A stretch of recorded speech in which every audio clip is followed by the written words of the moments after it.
6번 x는 0, 1이 가능하고 y는 1, 2, 3이 가능할 때 x 더하기 y 한 값 w가 홀수일 확률을 구해보라는 문제죠. 얘는 2개, y는 3개가 있으니까 조합이 총 몇 개가 나와? 6개가 나올 수 있죠. 0,1, 0,2, 0,3, 1,1, 1,2, 1,3이 나올 거라고. 자, 그럼 이 중에서 더했을 때 홀수인 경우는 어느 경우야? 요 경우 0 더하기 1하면 1이니까 홀수죠. 얘는 짝수죠. 얘는 홀수죠. 얘도 짝수죠. 얘는 홀수고 얘도 짝수라고. 결국 요 경우, 요 경우, 요 경우일 때만 W가 뭐가 돼? 홀수가 된다고. 그래서 그때마다의 뭘 구해? 확률 값을 구해줘서 다 뭐 해주면 돼? 더해주시면 되죠. 그럼 0,1이 나올 확률은 몇이야? 6분의 1 더하기 0,3이 나올 확률은 3분의 1 더하기 1,2가 나올 확률은 4분의 1이니까 요 값만 계산해 주시면 되겠습니다. 그래서 PW가 홀수일 확률은 12분의 2 더하기 4 더하기 3이니까 12분의 9가 돼서 약분해 주시면 4분의 3이 됩니다. 정답 몇 번? 4번이 되는 문제였습니다. 그래서 각가지 모든 경우들 중에서 이 조건을 만족하는 경우는 언제인지 찾아주시고, 물론 6개 다 써서 되는 경우 찾아주셔도 되고 그냥 눈으로 보면서 이렇게 3경우를 찾아주시면 됩니다. 그래서 그 3경우가 나올 확률은 어차피 여기 결합 확률 분포표에 다 적혀 있잖아. 그래서 적어주시고 각가지는 다 다른 경우니까 뭐 해줘야 돼? 더해 주셔야죠. 각가지가 연속해서 벌어지는 경우가 아니라 다른 경우라고. 그렇기 때문에 확률을 더해 주셔야 된다고. 그래서 더하면은 정답 쉽게 여러분들이 찾아주실 수 있을 겁니다. 7번 풀어보도록 하겠습니다. 7번 불량률이 기존 0.1보다 높아졌는지 확인하기 위해서 0.1이라는 귀무가설이랑 0.1보다 크다는 대립가설을 지금 가설 검정하고 싶답니다. 그래서 10개의 제품을 뽑아서 나온 불량품의 개수를 x라고 할 때 기강력을 x가 3 이상이다로 만약 설정했다라면은 이 검정에 대한 설명으로 옳은 거는 무엇이냐라는 문제죠. 그래서 이산형인 자료를 갖고 검정하기 때문에 얘를 뭐라 그래? 이항 검정이라고 한다라고 말씀을 드렸습니다. 그래서 이항 검정을 여러분들이 별도로 배우지 않아도 여러분들이 지금까지 배워온 검정 절차들을 잘 생각하시면 문제를 풀 수 있다라고 말씀을 드렸습니다. 자, 기억. 귀무가설이 참일 때, 귀무가설이 참이면 몇이야? P는 0.1이란 소리죠. 그럼 기대되는 불량품의 개수는 뭐야? 총 N은 10이고, P는 지금 뭐야? 0.1이니까 기대값을 구하면 어떻게 돼? 둘이 곱해서 구하죠. 이 양분포는. 그럼 둘이 곱하면 1이 나오기 때문에 기대되는 불량품의 개수는 1개이다라는 설명 맞게 됩니다. 자, 실제 불량률이 0.3일 때 이 검정의 검정력을 구해보랍니다. 자, 검정력은 어떻게 정의돼? 검정력도 역시나 조건부 확률인데 뭐가 참일 때? 대립가설이 참일 때 뭐가 나올 확률? 기각력이 나올 확률이죠. 대립가설이 참이니까 진짜 기각해버릴 확률. 그게 바로 뭐야? 검정력이 된다고. 근데 그 대립가설이 참인 상황 중에서 지금 어떤 상황일 때 구하래? P는 0.3일 때 구하라죠. 그랬을 때 기각력이 뭐야? x가 3보다 큰 확률이죠.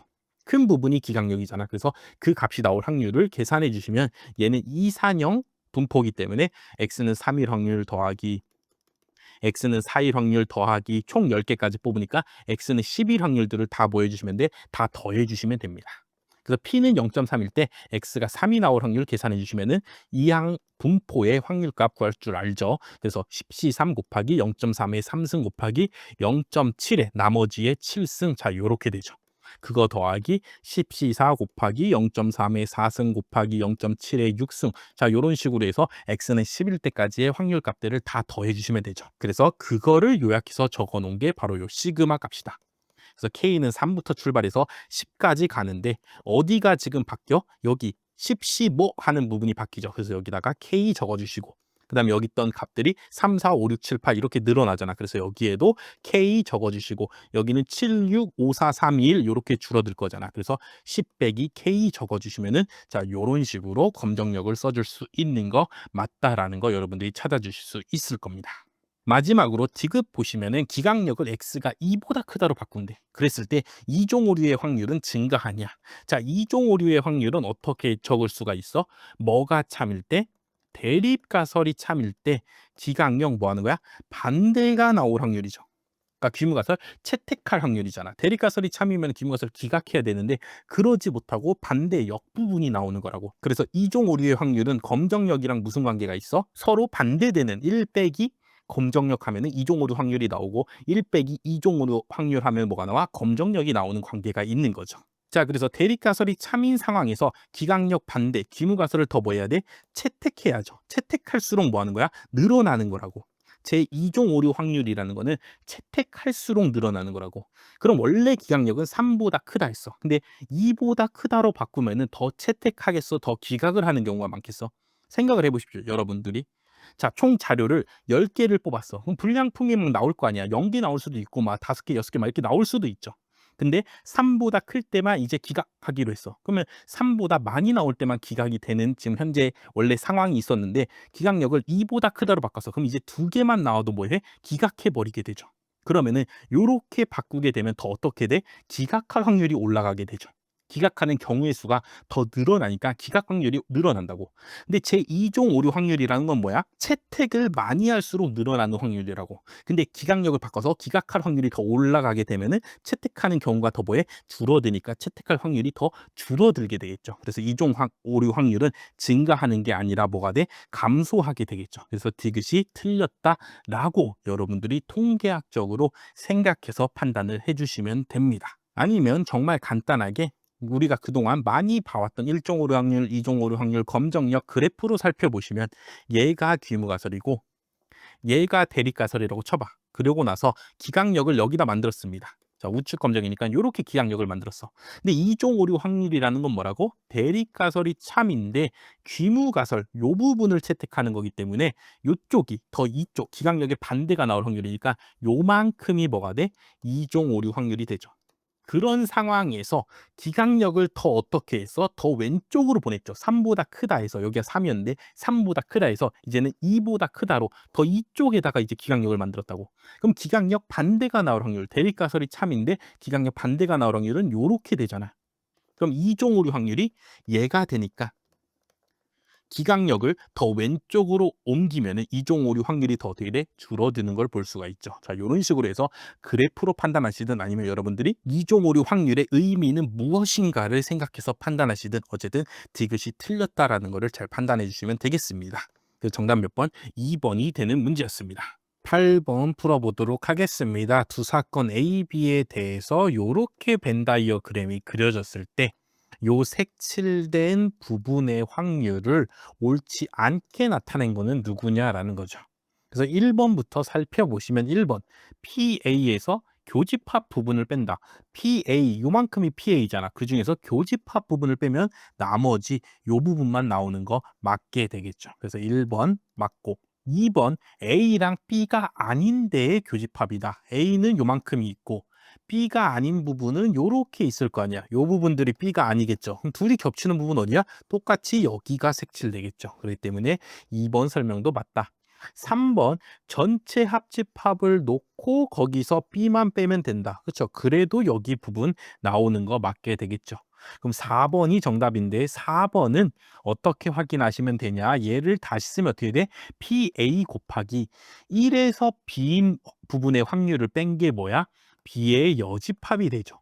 그렇죠. 전체가 1인데 그중에서 B가 아닌 부분만 찾으라는 거니까 B의 여집합이 된다고. 그래서 요렇게 확률을 표시할 수 있냐라고 물어보는 문제인데 얘는 어디랑 똑같아? 2번을 이용해서 뭔가 나올 것 같은 느낌이 들잖아. 2번 뭐야? 교집합의 확률이잖아. PA 교집합, B 여집합을 요렇게 쪼개 쓰려면은 어떻게 돼야 돼?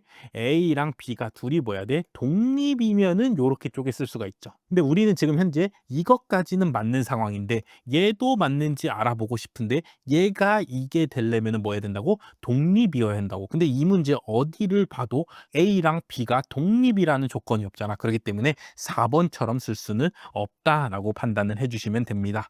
그래서 각가지 경우들을 여러분들이 그림을 그려봐서 판단을 해주시면 되고 확률이 곱해져 있는 경우는 조금 그림으로 판단하기는 어렵다고. 그래서 그 경우에는 독립이냐 아니냐를 이용해서 여러분들이 판단을 해주시면 되겠습니다. 그래서 얘는 집합에서 어떻게 표시해? A-B라고 하죠. A인 부분에서 B에 조금이라도 발 걸치고 있는 이 교집합인 부분 걔네들 빼고 순수 A인 애들만 모은다 해갖고 A-B 이렇게 쓰긴 하는데 요 기호까지는 모르셔도 되고 요 색칠한 부분을 어떻게 확률로 잘 표기하고 있는지 여러분들이 하나하나씩 색칠해 가면서 판단을 해주시면 충분히 풀 수 있는 문제라고 볼 수 있겠습니다. 9번 풀어보겠습니다. A도 정규분포 따르고 B도 정규분포 따르고 있을 때 둘의 차이가 5분 미만일 확률 구해보라죠. 그럼 요 확률식을 우리가 적어줄 수가 있어야 됩니다. 자, A에서 B까지의 뭐해? 차이를 물어보잖아. 차이는 뭐야? 큰 거에서 작은 거 빼든 작은 거에서 큰 거 빼든 어쨌든 플러스로 나오게 되는 그 거리가 차이가 됩니다. 그래서 뭘 해줘야 돼? 절대값을 취해줘야죠. 그 차이가 5분 미만일 확률을 구해보세요 하면 요렇게 여러분들이 수식을 적어줄 수 있으면 됩니다. 그래서 절대값을 또 풀어주면은 요 사이의 거리가 5 이하이기 때문에 마이너스 5에서 5 사이입니다. 자, 요렇게까지 적어줄 수가 있습니다. 자, 여기까지는 여러분들이 해주셔야 된다라는 말씀 드리겠습니다. 자, 요렇게 할 수 있어야 돼. x가 3보다 작다 그러면 x는 마이너스 3에서 3 사이다. x가 3보다 크다. 절대값 x가 3보다 크다는 소리는 x가 진짜 3보다 크든가 아니면은 마이너스 3보다 작다. 자, 요렇게 부등호를 두 개로 나눠서 부등식을 두 개로 나눠서 풀어 적어 줄 수 있다라는 거 잘 기억을 해 주시기 바라겠습니다. 그러고 나서 이제 A-B가 뭔지를 살펴보면 A도 정규분포 따라, B도 정규분포 따라. 근데 둘이 지금 뭐야? 독립이야. 독립인 정규분포 따르는 놈들끼리 뺀 놈도 당연히 뭘 따라? 정규분포 따르겠죠. 그래서 A-B를 C라고 치면은 요 C라는 값도 정규분포 따르게 된다고. 평균 구하면은 평균은 그냥 둘이 뭐 해주면 돼? 빼주시면 되죠. 그래서 마이너스 2가 되고. 자, 분산 어떻게 구해? A-B의 분산은 A의 분산 더하기 B의 분산 요렇게 구하죠. 독립일 때는 공분산 부분이 없으니까 그냥 분산끼리 더해주시면 된다고. 자, A는 표준 편차가 3이니까 분산이 몇이라는 소리야? 9고. B는 표준 편차가 4니까 분산이 몇이야? 16이라는 소리죠. 그래서 둘이 더해주시면 분산은 25입니다. 라고 찾아줄 수가 있습니다. 그래서 A-B를 뭘로 바꿔? C로 바꾸면 C도 정규분포 따르게 되고 평균이 마이너스 2, 분산이 25인 정규분포 따르고 있다고. 자, 그럼 이제 뭐 할 수 있어? 표준화를 해줄 수가 있죠. 그래서 표준화를 해주시면 마이너스 5 마이너스 2 나누기 5 분산이 25니까 표준편차 5죠. 그리고 여기는 Z로 바뀌고 5 마이너스 2 나누기 5 자, 요렇게 바뀌게 되죠. 그래서 다시 또 이쁘게 써주시면 얘는 5분의 마이너스 3이 되고 이쪽은 5분의 7이 되겠죠. 그래서 마이너스 5분의 3은 마이너스 0.6이고 5분의 7은 1.4니까 우리가 표준 정규분포로 봤을 때 마이너스 0.6부터 1.4까지가 나올 확률 요 값을 계산해 주시면 됩니다. 마지막으로 요 확률 값을 뭘로 표현하래? 지금 누적 분포 함수로 표현하라죠. 자, 누적 분포 함수는 뭐야? 마이너스 무한대에서 z까지 나올 확률.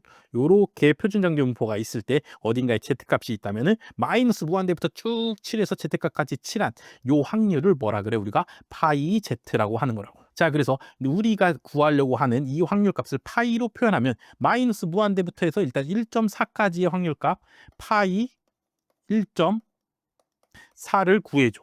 그 중에서 요 부분만 빼주면 되잖아. 그럼 요 부분은 뭐야? 파이 마이너스 0.6이 되겠죠. 그래서 다시 식을 적어주면은 다시 우리가 구하려는 식을 적어주면은 파이 1.4 마이너스 파이 마이너스 0.6, 0.6까지의 누적 분포 확률을 빼주시면 된다고. 자, 그래서 정답을 고르려고 봤더니 아예 마이너스 0.6이라는 건 없죠. 0.6만 있잖아. 마이너스 0.6은 없잖아. 그럼 요 부분을 이제 내가 뭘로 바꿔야 돼? 파이 0.6을 이용해서 표현해 줘야죠. 파이 0.6은 뭐야? 마이너스 무한대부터 출발해서 0.6이라는 값이 나올 때까지의 확률값 아니야. 근데 우리가 구하는 파이 마이너스 0.6은 요 확률이고 파이 0.6은 요만큼의 확률이니까 여기 우리가 구할 파이 마이너스 0.6은 어느 부분이랑 똑같아? 요 부분이랑 똑같죠. 그렇기 때문에 요 부분은 어떻게 쓸 수 있어? 1 마이너스 파이 0.6이라고 적을 수 있잖아. 그래서 두 개의 확률값이 지금 뭐다? 똑같다고. 넓이가 똑같다고. 마이너스 무한대부터 마이너스 0.6까지 구한 확률값이나 마이너스 무한대에서 0.6까지 구한 확률값의 그 반대되는 부분 요 부분이나 둘이 넓이가 지금 뭐해? 0에 대해서 대칭이니까 똑같다고. 그래서 여기 값을 파이 마이너스 0.6 부분을 1 마이너스 파이 0.6으로 0.6을 이용해서 표현할 수가 있습니다. 그래서 다시 다 제대로 쓰면 파이 마이너스 1.4 마이너스 1 플러스 파이 0.6이 되겠죠. 그래서 요렇게 둘이 더하고 1 뺀 놈 누구야? 2번이 됩니다. 그래서 2번이 정답이 되는 문제였습니다. 그래서 요 문제 뭐 상당히 뭐 좋은 문제라고 할 수 있죠. 일단은 정규분포를 따르는 확률 변수끼리 빼거나 더하더라도 정규분포 따르고 있는 거 너 알고 있냐라고 일단 물어보고, 그다음에 절대값을 일단 부등호로 풀어 써줄 수 있냐를 또 묻고 있고, 어쨌든 정규분포 따르니까 표준화하는 것까지는 오케이. 그 표준화된 그 확률식을 우리가 누적분포 확률로 표현까지 할 수 있냐라고 묻고 있기 때문에, 요거까지 여러분들이 잘 될 수 있다면, 요 정도까지 풀 수 있다라면 여러분들이 정규분포 문제는 뭐 어떤 문제가 나오든 충분히 다 풀어낼 수 있을 거라고 생각이 들겠습니다. 그래서 요 문제는 조금 난이도가 충분히 있었던 문제다라고 표기하도록 하겠습니다. 네, 10번 문제 풀어보겠습니다. 자, 10번 문제 풀기 전에 디귿 보기를 보시면은 요 부분이 여러분들 교재에는 X라고 나와 있을 겁니다. 근데 X가 아니라 Y로 여러분들이 수정을 해주시면은 문제를 풀 수가 있겠습니다. 왜냐하면 뒤에 설명을 보시면 Y가 어떤지에 대한 설명이 적혀 있는데, 요 디귿 보기 어디에도 Y가 적혀 있지가 않습니다. 그래서 제가 Y로 바꾸고 분명히 수정한 후에 교재를 만들었다고 생각을 했는데, 미처 요 부분을 수정하지 못해 갖고 여러분들이 공부하시는데 조금 혼란을 드린 점에 대해서 사과 말씀을 드리겠습니다. 그래서 요런 식으로 교재에 오타가 있을 수가 있습니다. 그래서 제 유튜브 게시글에 제가 정오표 링크를 올려드렸으니까 항상 문제를 푸시기 전에 한 번 더 정오표를 확인해서 수정한 후에 문제를 풀어주시면 감사하겠고, 그 다음에 이렇게 틀린 내용에 대해서는 제가 강의에서 반드시 설명을 드릴 테니까, 여러분들이 미처 정오표에서 수정을 하지 못하고 문제를 풀었는데 뭔가 문제가 이상해 그러신 분들은 꼭 강의를 확인해 주셔갖고, 강의에서 이거는 여러분들이 잘못된 게 아니라 문제가 잘못되었다라는 거를 제가 설명을 드릴 테니까 꼭 강의도 확인해 주시기를 바라겠습니다. 그래서 이런 식으로 오류나 오타가 없게 제가 문제를 냈어야 되는데, 또 이런 식으로 오류나 오타가 있어서 여러분들의 공부에 이렇게 방해를 드린 점에 대해서 정말 죄송하다는 말씀을 드리도록 하겠습니다. 자, 그럼 10번 문제 한번 풀어보도록 하겠습니다. 성공 확률이 P인 모집단에서 크기가 N인 표본을 추출하여 성공 횟수를 X라고 한다. 그래서 P는 P0이냐를 검정하고 싶대. 뭐 무비율 검정으로도 할 수가 있고, 요 N이 별로 크지가 않으면은 이항 검정으로도 할 수가 있겠죠. 앞에서 배운 이항 검정을 할 수도 있다고. 그랬을 때 다음 설명 중 옳은 것만 고르면, P는 0.5냐 P는 0.5가 아니냐를 검정할 때 N이 충분히 크면은 우리가 뭘로 검정할 수가 있어? 모비율 검정을 할 수가 있죠. 그래서 Z 검정을 할 수가 있다고. 자, 근데 그거를 자유도가 1인 카이제곱 분포로도 검정할 수 있니? 검정할 수가 있죠. 우리가 2/2 분할표일 때 n이 충분히 크다면은 뭐해? 모비율 차 검정을 Z 검정으로 할 수가 있죠. 근데 얘를 또 뭘로 할 수가 있어? 카이제곱 동질성 검정으로도 할 수가 있잖아. 2/2 분할표다 생각하고 동질성 검정으로도 할 수가 있다고. 대신에 무슨 검정일 때? 양측 검정일 때 얘네 둘을 각가지 쓸 수가 있는 거죠. 근데 요 문제도 어떻게 보면 어떻게 돼 있어? 성공과 실패가 돼 있어서 성공이 x, 실패가 n-x잖아. 그럼 얘는 무슨 분할표로 보면 돼? 1/2 분할표라고 볼 수가 있죠. 그래서 n이 충분히 크다면은 당연히 얘도 뭐 할 수가 있어? 모비율 검정, z 검정을 할 수도 있고, 당연히 분할표니까 뭐 할 수가 있어? 카이제곱 적합도 검정을 할 수도 있습니다. 그래서 성공이 나올 확률이 P0냐, 실패가 나올 확률이 1-P0냐, 요런 분포를 따르고 있냐를 적합도 검정으로도 할 수 있기 때문에 기억 설명이 맞다. 여러분들이 확인해 주시면 되겠습니다. 그래서 Z 검정과 카이 제곱 검정은 항상 같이 다닌다라는 거. 그래서 요걸 응용한 문제도 나올 수 있다라는 거 생각해 주시기 바라겠습니다. 다음 니은 n이 충분히 크면은 x는 당연히 요런 평균이 mp0 분산이 mp0 곱하기 1-p0인 정규분포를 따르기 때문에 당연히 뭐 할 수 있는 거야? 모비율 검정을 할 수가 있게 되는 겁니다. n이 충분히 크면은 어떻게 돼? 이항 분포가 뭘로? 정규 분포로 근사하게 된다고. 그래서 그때의 평균은 mp 분산은 mp 곱하기 1-p인 정규 분포로 근사되기 때문에, 그때는 이제 뭐 할 수 있어? 표준화해서 표준 정규 분포를 이용해서 검정을 할 수가 있게 되는 거죠. 그래서 이항 분포의 정규 분포 근사를 알고 있냐고 니은에서 묻고 있습니다. 그래서 니은까지 여러분들이 잘 찾아주시면은 디귿 P는 0.3이다. 그리고 0.3이 아니다. 무슨 검정? 양측 검정을 하려고 한대. 근데 실제로 자료를 조사해 봤더니 X0번 성공을 했답니다. 그러면 유의 확률을 자 요렇게 쓸 수 있냐라고 물어보는 문제죠. x0란 값이 나왔을 때 그 값보다 큰 값이 나올 확률 계산해 준 다음에 거기다 곱하기 2 때려 갖고 뭐 할 수 있어? p-밸류를 찾을 수 있냐? p-값을 찾을 수 있냐라고 물어보는 문제죠. 근데 우리가 양측 검정일 때는 당연히 어떻게 풀어? 이렇게 갖고 우리가 검정 통계량 찾은 다음에 그 값보다 극단적이니까 큰 값이 나올 확률 계산해 준 다음에 곱하기 2에서 유의 확률 찾는 거 맞죠? 근데 이거는 언제 이렇게 찾는 거야? 우리가 구한 검정 통계량이 플러스면은 당연히 그 값보다 큰 값이 나올 확률 구해준 다음에 곱하기 2 하는 거고, 만약에 우리가 구한 검정 통계량이 뭐면 마이너스면 마이너스보다 더 작은 값이 나올 확률을 구해준 다음에 여기다 곱하기 2를 해주는 거잖아. 근데 지금 얘는 무조건 나온 값보다 큰 값이 나올 확률을 구해준 다음에 곱하기 2를 하냐고 묻고 있는 거기 때문에 틀리게 되죠. 만약에 작으면 어떡할 건데? 작으면 오히려 x0보다 작은 값이 나올 확률을 찾아준 다음에 그걸 이용해서 유의 확률을 구해줘야 되죠. 근데 무조건 큰 쪽으로만 구하냐라고 물어봤기 때문에 디귿이 틀리게 됩니다. 이게 첫 번째로 디귿이 틀린 이유가 되고, 다음으로 디귿이 틀린 두 번째 이유는 n이 충분히 크지 않아서 정규 분포로 검정을 할 수가 없는 경우야. 그럼 얘는 뭐야? 이항 분포로 해야 되기 때문에 이산형 분포입니다. 그래서 각각의 x0 값이 나올 때마다의 확률 값이 뭐 요렇게 존재한다고, 연속형으로 존재하지 않고 뭐 요런 식으로 존재하게 됩니다. 자, 요랬을 때 내가 이제 x0라는 값이 이렇게 나왔어. 만약 x0가 어쨌든 플러스인 부분에서 나왔다고 칩시다. 근데 p는 지금 몇이야? 0.3이기 때문에 완벽하게 좌우 대칭이 아니죠. 오히려 작은 데 값이 나올 확률이 더 크고 큰 값들이 나올 확률은 더 작아지겠죠. 그래서 어쨌든 뭐 큰 값이 나왔다고 쳐봐. 그럼 이 큰 값보다 극단적인 부분, 요 부분들일 거 아니야. 여기가 한 0.3이 되는 부분이라고 치면은 당연히 양측 검정이니까 더 극단적인 부분의 확률값을 구해야 되기 때문에 요 부분이 일단 유의 확률에 들어가는 p-값이 됩니다. 근데 이산형인 경우에는 요 값을 그냥 바로 곱하기 2 때리는 게 아니라 요 p에 해당되는 만큼을 또 이 왼쪽에서 찾게 돼. 요 p를 넘지 않는 부분까지의 확률 값을 구해준 다음에 여기서도 p 값을 구할 수가 있겠죠. 얘네 둘을 뭐해서 더해서 유의 확률을 구하게 됩니다.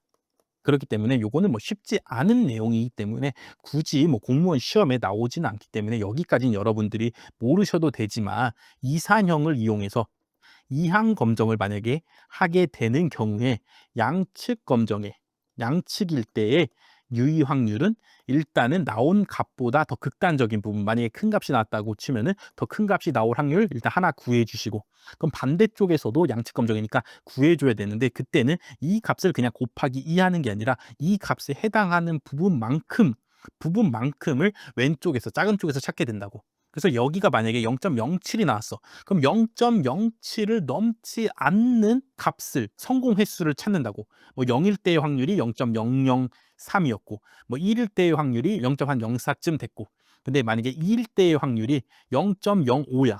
그럼 0.07을 넘지 않아야 되네. 여기까지 더하면 0.07 넘지 않죠.